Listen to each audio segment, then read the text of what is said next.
نحمدہ و نصلی علی رسولہ الکریم۔ ایک ساتھی کا سوال ہے اور سوال کا عنوان ہے کہ قرض دار پر قرض رقم کی زکوٰۃ کی ادائیگی کی شرط لگانا کیسا ہے؟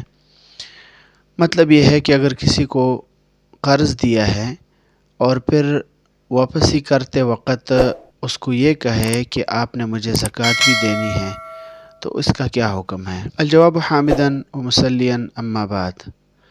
مسئلہ یہ ہے کہ قرض دے کر اس پر کسی بھی قسم کے نفع کی شرط لگانا شرعاً ناجائز اور حرام ہے، اگرچہ اس شرط پر فریقین متفق اور راضی ہوں۔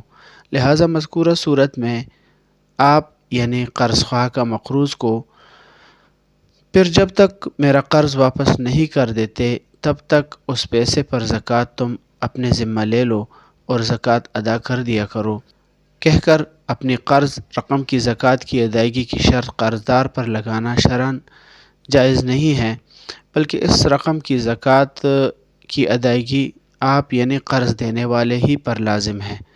البتہ آپ کو یہ سہولت حاصل ہے کہ چاہے اس رقم کی زکوٰۃ آپ ابھی ادا کریں یا وصول ہونے کے بعد ایک ساتھ گزشتہ تمام سالوں کی زکوٰۃ ادا کریں، جیسے کہ شامی کے اندر لکھا ہے جلد نمبر 5 صفحہ نمبر 166 پہ، وفی الخلاصۃ القرض بالشرط حرام والشرط لغو بأن یقرض علی ان یکتب به الی بلد کذا لیوفی دینہ وفی الاشباح کل قرض جر نفعا فہو ربا۔